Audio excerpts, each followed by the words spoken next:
Now, if we can all please offer a very humble welcome to our Sergeant at Arms, Travis Fricks.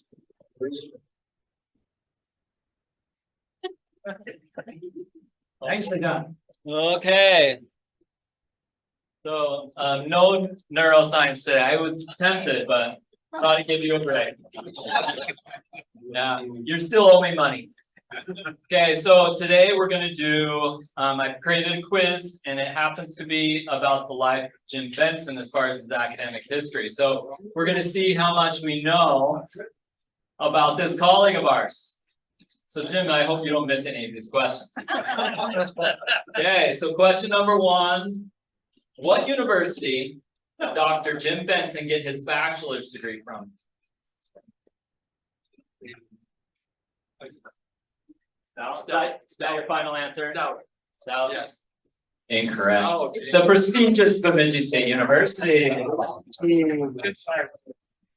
Hey, sorry, this is a tough one. So. Okay, what was one of Dr. Jim Bensen's degrees in for his bachelor's degree? And I have choices if you want.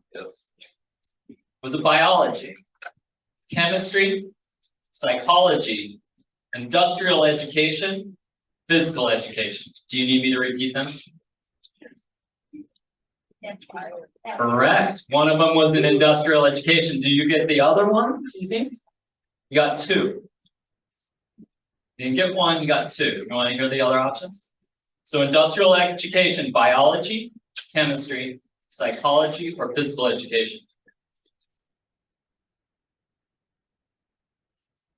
Good on the first one, physical education. So you got industrial education and physical education. A while ago, right, Jenny? Okay. Okay, so number three. Where did Dr. Jim Bensen get his master's degree? You want some options? Yes. Okay, University of Minnesota Duluth, University of Wisconsin La Crosse, University of Minnesota Twin Cities, University of Wisconsin Stout, University of North Dakota. Is that your final answer? Incorrect. Stout. University of Wisconsin Stout was his master's degree.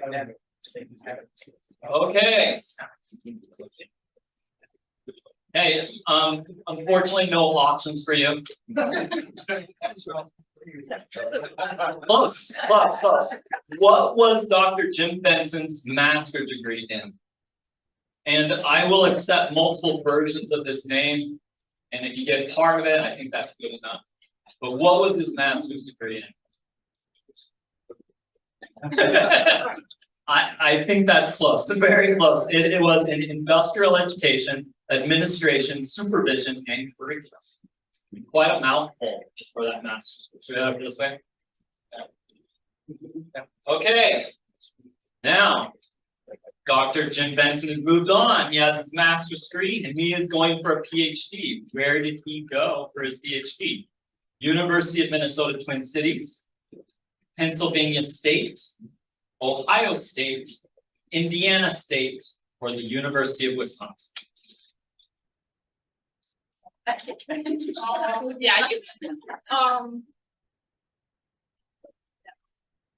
yeah. You guys want to go? I can go.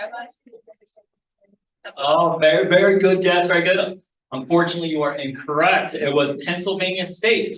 The degree was in curriculum, administration, and educational development. A little bit of a pattern is developing, I see, in your educational path. Okay, here's the tough one. I don't know if this table can handle it, but where did Jim Bensen serve as a dean? So the dean is I have a department chair, and then I have the dean, who's pretty much my boss and controls my salary and where I am. So the dean is me, the boss of the professors underneath his college. So Dr. Jim Bensen served as a dean somewhere, overlooking professors. Where was it? I'll give you some options. Did he go to the University of Minnesota Mankato, University of Wisconsin River Falls, University of Wisconsin Stout, Lake Superior State University or Northern Michigan? Where was Dr. Jim Bensen a dean? The boss over a bunch of professors. Correct.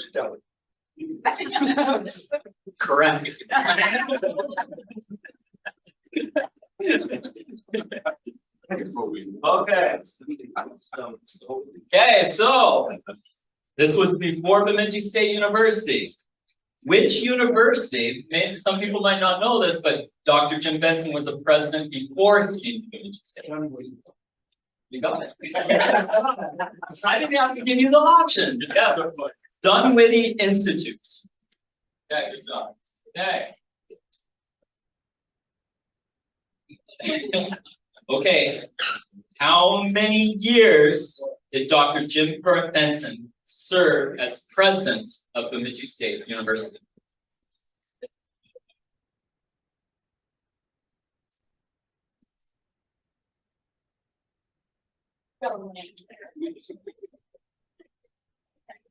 Ten.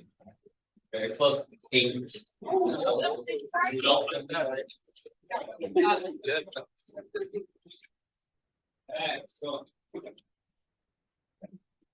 So Dr. Bensen has had a building named after him at the Bemidji State University. Recently, it was renovated. What 2 departments did they move to that building after the renovation? I can give options if you want.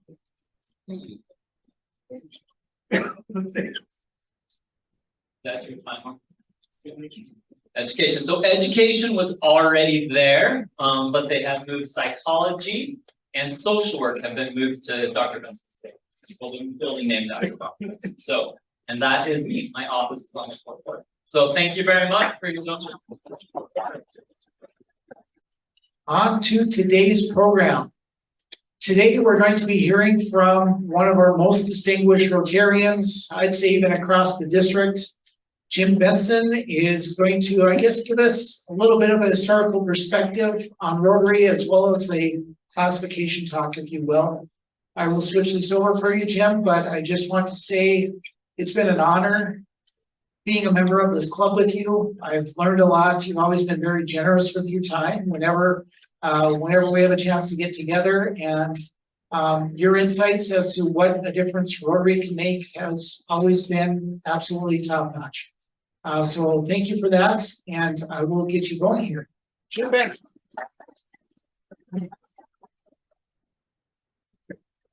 Thank you. I stopped by the chamber this morning to check on Abby to see where she's at. She's climbing Pikes Peak today, so she's out west enjoying herself. One of the things that you didn't ask about was what was my first professional teaching assignment? The superintendent of schools from Erskine convinced me to come back and be a teacher and a coach. And I didn't think that was a very good idea, so I said, no, I don't think that would be. Well, then he came over to the university and we had an interview and did some more, and I turned him down again. And 2 weeks later, he called up and he says, I'm taking you and Nancy. My wife and I married my senior year. She was ahead of me because she went right through summer schools, and she was teaching here in the Bemidji district. He took us out for steaks and convinced me to do it. By the time I got there that fall, he was gone. But in 1959, my salary to teach 6 different presentations was $4,000 a year. How's that? And I coached 3 sports for $600 more, so I had some extra money in the pocket there. But I did that. It was really fun. We had 2 coaches. One guy coached football and I was his assistant, and I coached basketball and he was my assistant. In the spring of the year, I had baseball and he had track. And so we were pretty skinny in those kinds of things in those days. But I'm going to spend this presentation today about Rotary, because it's been a very, very important part of all of our lives and what is happening as a result of our Rotary clubs. And as we take a look at this, I've been a Rotarian for 45 years. I've been a Rotarian in 3 different Rotary clubs. The Rotary Club in Menominee, Wisconsin, the Rotary Club number 9 in Minneapolis, and here in the Bemidji Rotary. I'm going to just talk a little bit about how different they are and different in the times as a result of that. When I was at Stout then, I was a professor at Stout for 24 years. Yes, I was a dean, but I always taught one course my whole life. I was in administration for close to almost 40 years, but I always taught Monday nights. And I did that when I was here. I did it when I was at Dunwoody. I did it when I was at Stout. And it was kind of a way to keep yourself on course, in a sense. You started something and you ended something at the end of the semester. Most of the other stuff I was involved with never seemed to end. It just kept going on and on and on. And the life at Stout was really a pretty exciting one. I had half the campus, which was about the size of Bemidji State. But I also had 7 research centers with multi-million-dollar projects. We ran them all over the world. And my R&D budget was bigger than the 5,000 student site. And then we built a knowledge park, not an industrial park, but a knowledge park, which was a high-tech park with no metal buildings, no loading dock facing the street. It looks like a campus. That was a 314-acre knowledge park. Today, it is 304 acres as a result of it, in addition to all the industrial parks that are over there.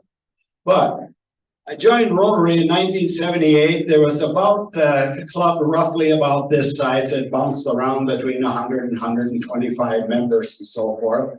And they convinced me, after I'd been there a little bit, that I should get in this little stream that they had at that Rotary Club. You had to be on the board for 1 year, and then you were on for the next 7 years, getting ready to be a president. And so you headed up each of the 4 segments of Rotary in those days. Then you became vice president, president, and former president. We brought women into that organization at that time. And let me tell you, that was a little bit of a frosty discussions that we had with our so-called men's club. We had, I think it was 2 or 3 old men that said, you know, isn't it interesting that men can't have their own club? The women want to get in here.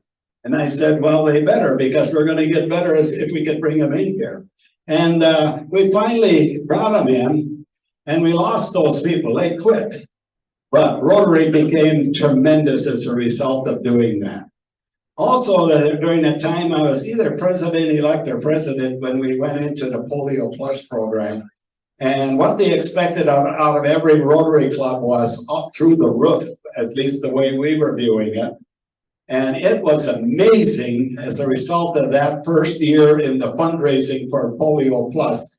So much money came in that it was like, wow, how in the world could that happen? And then other organizations joined it and joined it and joined it. And to this point now, you know, we are really at the point where there's only 2 countries left in the world that have a rodeo still, polio still coming in there.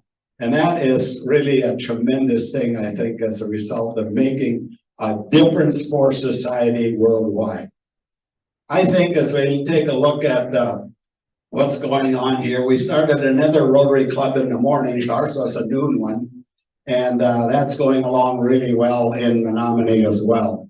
I stop by there 2 or 3 times a year and go to Rotary there when I'm down in our retirement home. I'm about 25 miles away from it. I'll swing over and have lunch with them and give them a program now and then too as a result of that. Well, then I left Stout and went in and was appointed the president of the Dunwoody College of Technology in 1989.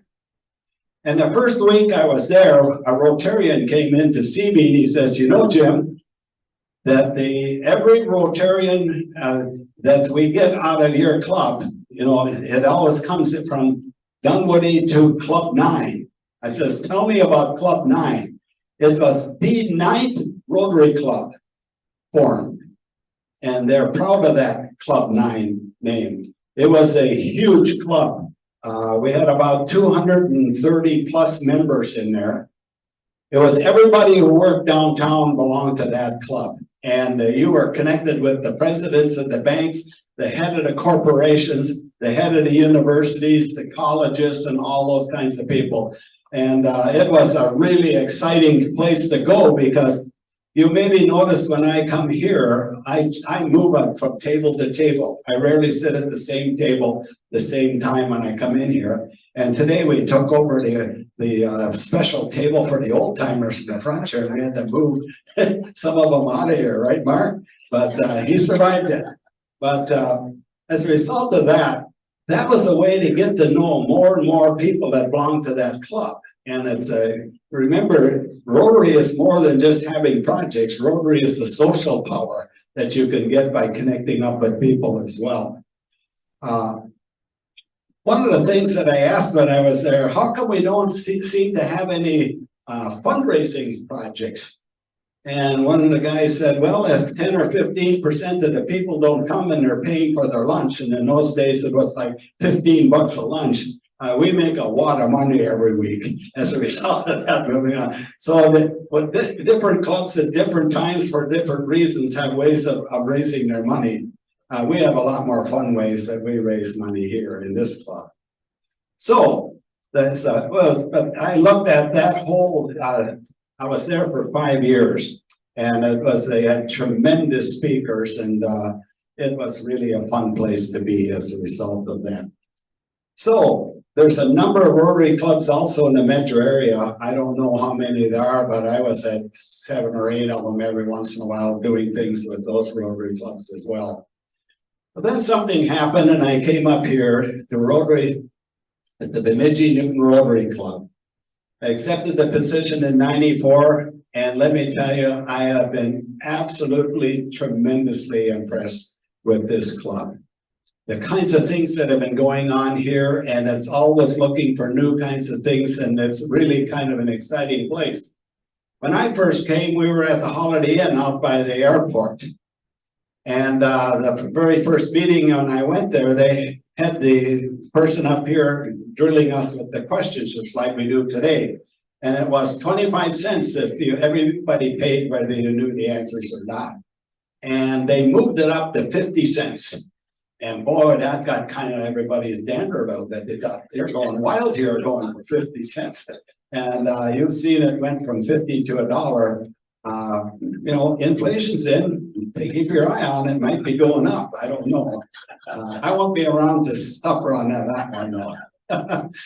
So we moved several times over this, moving out of the Holiday Inn out there, and it's interesting that that's under observation and consideration by the board at this time. It always seems that there has to be a better place than we are currently at.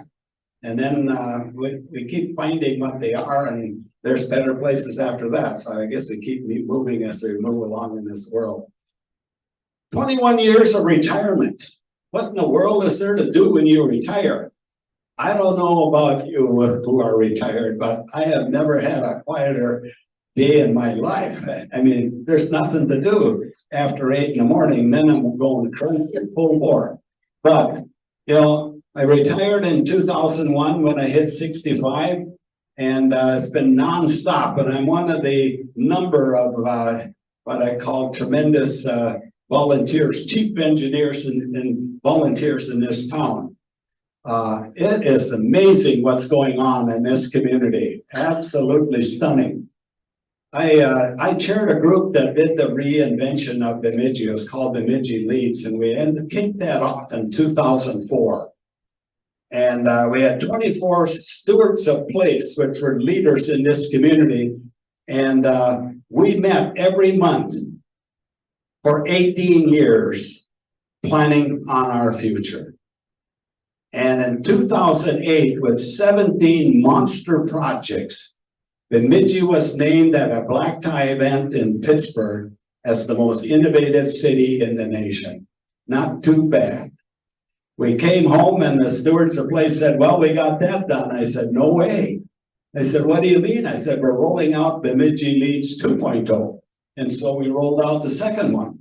And that has been even more successful than the first one. And it's tremendous what's going on right now. We moved over into the Mayflower building. There's 40 to 50 entrepreneurs operating out of the lower level over there. When we first moved into that building, Team Industries and Bagley moved their engineering in there while they were getting some buildings built.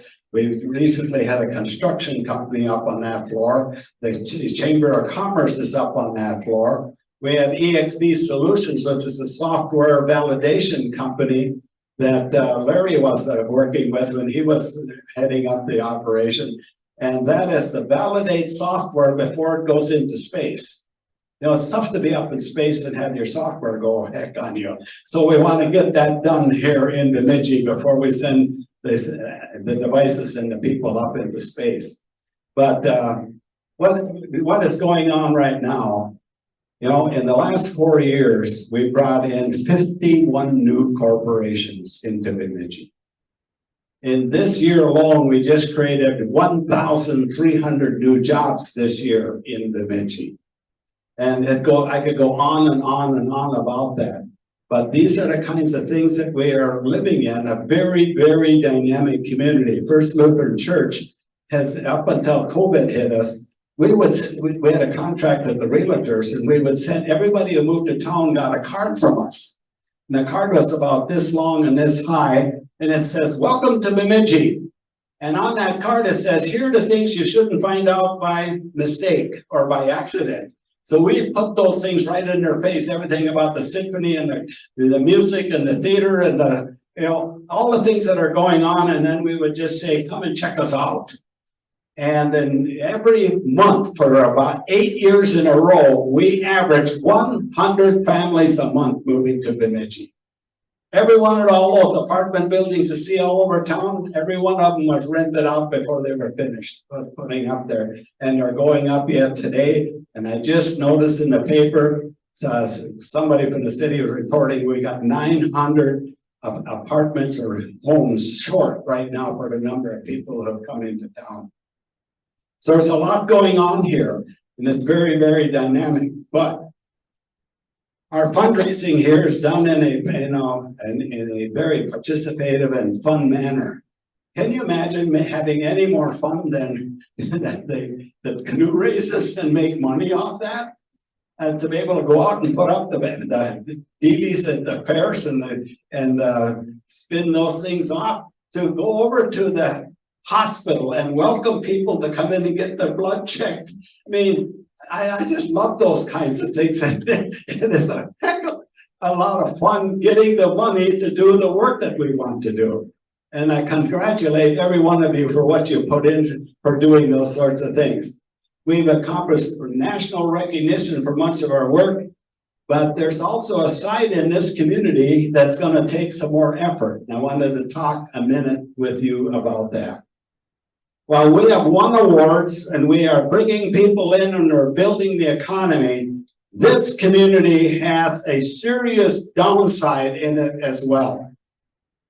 There are 60 organizations in this community that are working on the downside of this community, and many of them have, 20, 30 employees.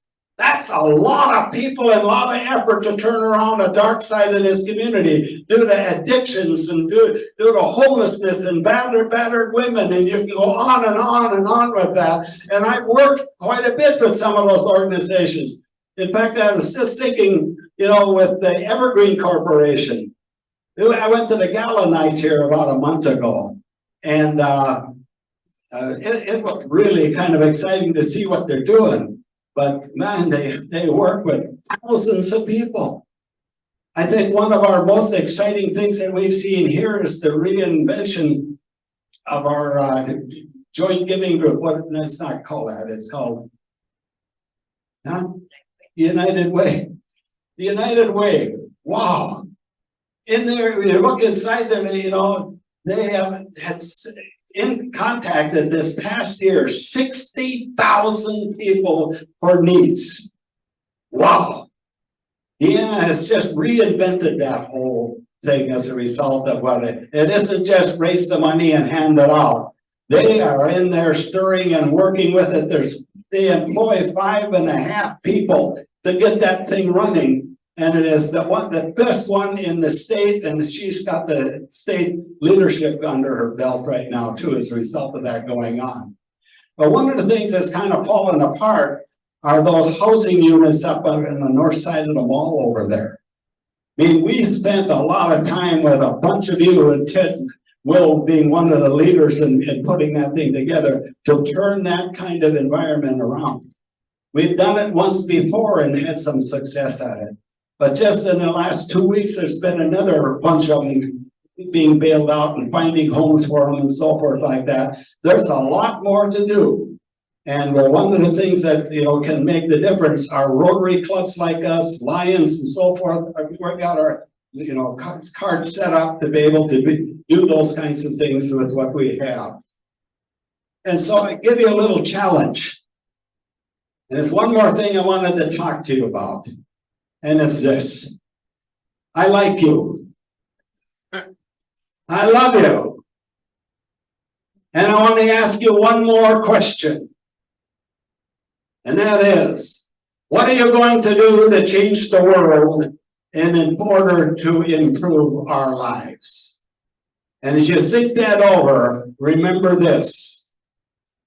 If you don't believe in miracles, maybe you don't realize that you are one. Every one of us can make a difference. Step in, grab what you can, use the talents that you have, and you will then be bringing sunshine to the lives of others. You cannot keep it to yourselves. Thank you.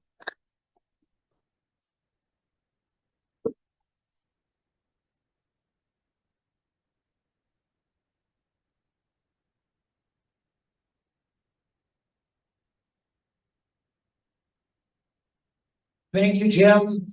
That was inspiring as always. And now that we're all fired up, let's get out there, let's make a difference, and let's have an impact on our Bemidji community and beyond. So thank you, Jim Bensen. Give the best to Nancy as well. And we'll look forward to you the next time you come to visit us, because I'm sure you'll find a way to be back here at some point. So 4 more weeks. That's it. all right, thank you, everybody. That's word for today. See you at the pavilion next week.